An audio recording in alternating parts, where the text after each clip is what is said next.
Summer of the Mariposas by Guadalupe Garcia McCall, read by Melinda Garcia. Chapter 11. El alacrán.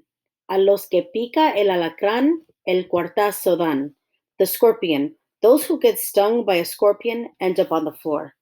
As Teresita explained how to get to Hacienda Dorada, her husband drew up a sketchy map of the terrain for us on an old piece of linen, a shortcut, explaining it as he went along. I've circled the areas I know to be dark. You need to avoid those bad places. Now, this square is an old abandoned barn. You can rest there. Get out of the sun if you must. You'll have to travel about 12 or 13 miles up and down those hills today. But you can get there this evening if you stay away from those monsters, Teresita's husband said.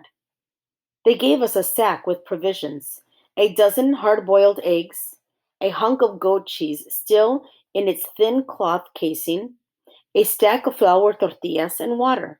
Most importantly, Teresita gave us a short piece of silver silk thread. As we trotted away, the old couple waved to us from their door and watched anxiously as we took the worn path down the hill. We walked along the dirt path for miles in the heat of the morning, resting often and drinking from the three huge gourds of well water Teresita's husband had given us. Delia, and Juanita argued often, especially over the amount of water any one person should drink. Sometimes they got so nasty with each other, I threatened to blister someone's behind with my chancla if they said one more mean word to each other. By late afternoon, I had them walking in pairs, a good 10 feet apart from each other. Pita did nothing but complain, even when we sat in the shade, so I paired her with Juanita since she couldn't seem to get along with anyone else. By the afternoon, we realized we needed to get out of the sun for a while, so we started talking about looking for a shady place to rest. It was while we were looking for a safe place to settle down that we saw it. A lame donkey harnessed to a depleted old wagon was making its way down the road toward us. Eeyore! Pita screamed and started to walk toward the cart. That's not Eeyore, Juanita said, pulling Pita back by her sleeve. Well, I didn't mean the real Eeyore, Pita explained. Just one like him. Look, he even has a ribbon on his tail. That's not a ribbon, Juanita corrected. It's a dirty rag. Pita ran up to meet the donkey, who had come to a complete stop before us. Whatever, I don't care what you think. The donkey hung its head, looking pathetic. As I got closer to the cart and inspected the poor animal, I had to admit it did look a bit Eeyorish. It had big, sad eyes, and his lips turned down at the corners, like it was a little depressed. Don't touch it, I said, slapping Pita's hand away as she came up to pet the beast. He says he's tired. Pita stroked his neck and face. And thirsty. And covered in fleas, Juanita interjected. You're going to get piojos if you keep petting him. I moved to examine the animal's head. Pita was making kissy faces at the donkey and cooing at him. I said not to touch it. I tried to pull Pita away from the beast, but she shook me off. Delia came up and joined Pita in petting the donkey. You two are weird. You'll touch a dead man, but you won't touch a living, breathing animal? Something's definitely wrong with you. I'll touch it if it's not all dirty and gross, Juanita said. All right, that's enough, I said, pushing them all out of the way. The donkey's foreleg looked swollen at the ankle, so I crouched to inspect it. Is it hurt? Juanita wanted to know. I don't know, I said. I can't tell what's wrong, but it was limping. I wonder who it belongs to. Pita shushed everyone and cocked her ear at the donkey, who was braying loudly. Listen to him. He says he's all right. He's just tired, and we should give him a little time to rest. You're nuts. You know that, right? Juanita told Pita, who ignored her and turned her attention back to the donkey. Leave her alone, I said absently.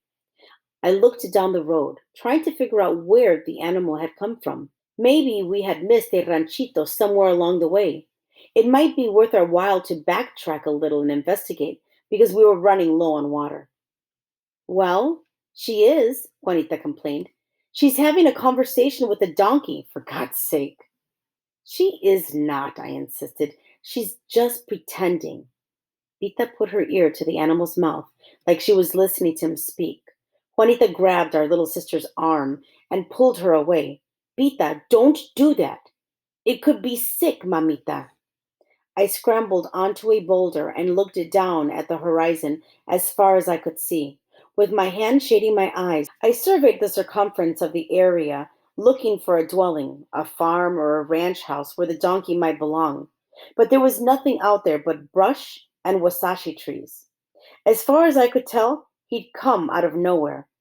I couldn't help but wonder what happened to his owner. His name is Charrito, Pita said, interrupting the beast's thunderous brays. He says he'll take us to Abuelita's house. He knows the way. We should just wait a little while he catches his breath. Pita's words, her conviction that the donkey could speak and she could understand him, made the hairs on the back of my neck stand up to alert. La Llorona's warnings, Teresita's reading, they all came back to me. So let me get this straight, Juanita asked Pita as my mind raced through the warning signs, trying to remember the things I should be looking for. This is a talking donkey, and it wants to give us a ride. Is that it? I'm all for that. Velia jumped on the rickety wagon and looked around for a way to navigate the newfound vehicle. Odelia, do you know how to drive this thing? Where's the steering wheel? My mind back on the present, I hurried to the front of the wagon. There is no steering wheel, and you should really get down from there. I reached up to help her get off the wagon, but Velia ignored me. He says you don't have to use the reins. He knows where we're going, Pita said, pressing her cheek against the animal's cheek and smoothing down the tuft of hair at his forehead. Sure, whatever. Juanita looked at me and circled her index finger around her ear to show me what she thought of Pita's interpretations. Juanita paused and scrutinized the wagon. It was big enough to hold all of us, and though it was old, it seemed sturdy enough to take us all the way to Abuelita's house. Listen, this might not be a real talking donkey, but using the wagon to get to Abuelita Remedio's house is not a bad idea. Okay, everybody up. Juanita suited her own words and climbed up herself. No, no, no, I said, taking the reins in my hands. Juanita reached for them, but I stepped out of her reach on the driver's seat. The other girls stood half ready to climb up, but scuffed their feet in indecision at my vehemence. We didn't agree on this.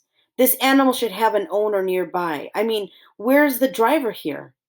Farm animals aren't tethered to wagons 24/7. It's obvious something happened to its owner. He probably fell, or worse yet, the donkey might have gone psycho and run off without him. At that moment, something struck my core, and Teresita's words came back to me. Slowly, quietly, they echoed in my mind. A devious warlock.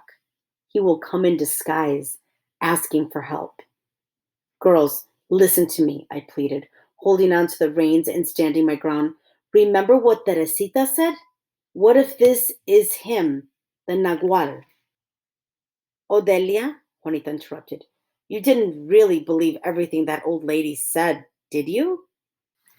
I leaned in toward Juanita, losing my patience.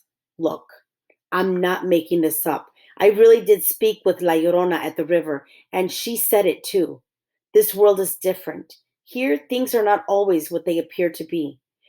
I have a bad feeling about this, Juanita. Something about this creature just gives me the creeps. Let's leave him here and get back on the way to Hacienda Dorada. I agree, Juanita said, looking down at me from her seat in the front of the wagon. We should get back on the road to Abuelita's house, and this is the fastest and safest way to get there. So stop being so mullish and get up here. Come on, everybody up.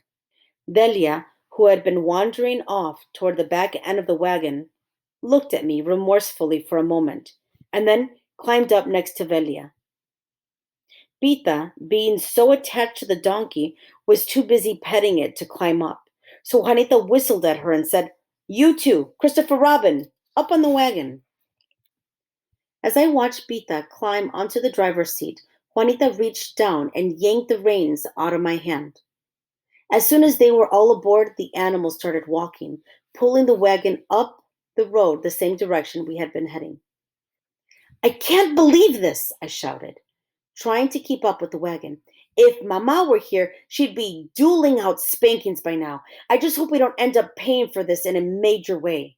I walked beside the wagon briskly, always keeping an eye on the donkey, looking for a sign that he was not what he appeared to be.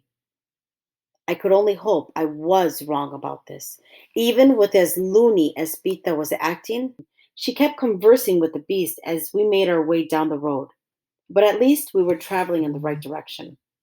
After a while, the girls celebrated their good fortune by breaking into the provisions. Juanita passed out the hard boiled eggs, cheese, and tortillas. I was still mad at them, so I refused to partake, but they fed like kings, throwing eggshells off the side of the wagon like they were gold coins meant for peasants. After the feast, the girls seemed to settle down. They sat back and enjoyed the rhythmic ride, mesmerized into a weary silence by the fullness of their stomachs and the steady movements of the wobbly cart. I trailed behind them at a slow but steady pace. We traveled for about an hour before I stopped to catch my breath. The sun was beating down furiously on us, and I was ready to pass out from heat exhaustion. Juanita looked back to talk to me. Are you sure you don't want to get up here? I'm sure, I said. I just hope we reach Hacienda Dorada before nightfall. Oh, we will, Juanita said, turning back to look at the road ahead of us. It's so peaceful here. This is what life is all about. No cell phones, no iPods, no cars driving by polluting our lungs. I know. This is how our ancestors must have felt, I said as I sped up to walk beside the wagon. The sun continued making its way westward in the sky and was almost directly above us now, unhurried, relaxed, and grateful for what they had. Sure, no running water, Velia interjected. No indoor plumbing, Velia continued sarcastically. No deodorant? As if to accentuate their cackles, the donkey let out two lungs full of vociferous brain. He wants to know if we want to drink some water and rest, Pita said. There's a running creek up there on the left. Do we want to stop? She leaned over and almost tipped out of the wagon. Be careful, Pita. I pushed her back onto safety of the cart with all my might. You hurt me, she complained, rubbing her arm where it had scraped the side of the wagon. We're already in all kinds of hot water, I said, refusing to apologize. I don't want to have to explain to Mama how I'd lost one of her daughters. The business with Pita took all of my attention, but I did notice that the donkey had pulled the cart off the trail and stopped. I was grateful for it until he took off again, speeding up ahead of me, bearing left, crossing a field full of daisies, and heading up a hill at a trot too fast for me to keep up. Whoa! Juanita called out, pulling on the reins. In her distraction, Juanita had obviously given him too much rein. He must have been instinctively just going off in search of something good to eat, right? However, my fear that this was the nagual Teresita warned us about kept me on edge. I ran as fast as my legs would take me, keeping an eye on them as I went, and hoped the donkey wouldn't take them too far astray. I just worried that my legs wouldn't take me very far after all the walking we'd done today and yesterday, after the car broke down. And all the while, as I ran, I tried to remember the song Teresita said we must sing if we came upon the warlock. The songs of the birds and the rain. But my mind was blank. I had no idea what the song might sound like. Not even a single lyric came to me as I dashed after the girls in the cart. Whoa, whoa, Juanita kept calling. But no matter how loud she called, the beast just kept cantering along, ignoring her. They pulled so far ahead, I worried they'd disappear over the next hill and I'd never see them again. I considered the ear pendant, but there was nothing to use it on, and Teresita had said to save it for our most dire circumstances. I would have to use my wits. I kept running, but even as I ran, I couldn't help but notice the beast was running awfully fast for a lame donkey. Finally, after about 5 minutes, he slowed from a canter to a steady trot. Slower, but not slow enough for me to catch up. It was also fast enough that none of the girls could jump off the wagon safely. Even though they weren't saying much, their faces reflected the horrifying recognition that even if this wasn't the Nagual, they might be in great danger. When the donkey did finally stop, it was so abruptly that my hermanitas lurched forward and caught themselves against the rails in order not to fall off.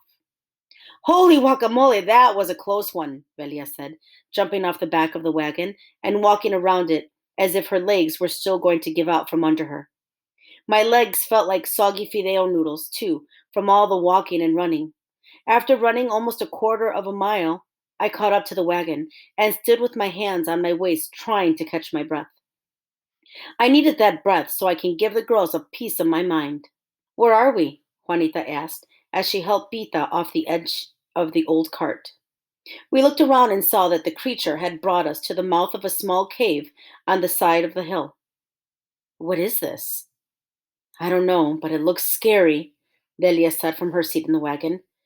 We should keep going. This place gives me the creeps. Don't go in there, I started, winded to the point of stuttering. Stay away from it. We don't know what's in there. Where had I put the map that Teresita's husband had given us, warning us of places to avoid? I had a creepy feeling this place was on that map. I searched through my pockets and found it. But before I can gather my thoughts, Pita interrupted us. Don't be silly, she said. Charrito says it's a good cave, and we should rest here. Night's coming.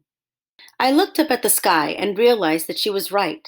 The sky was darkening, but the girls had been so content just letting the donkey pull them up the dirt path, and I'd been so distracted by having to keep up with them, that we hadn't even noticed dusk was upon us. A dark, foreboding feeling took hold of me then. I had failed to convince my sisters to stay away from the creature, and now we were being invited into his cave. I could feel it. Something terrible was about to happen. If only I can remember the song of the cave. But it was useless.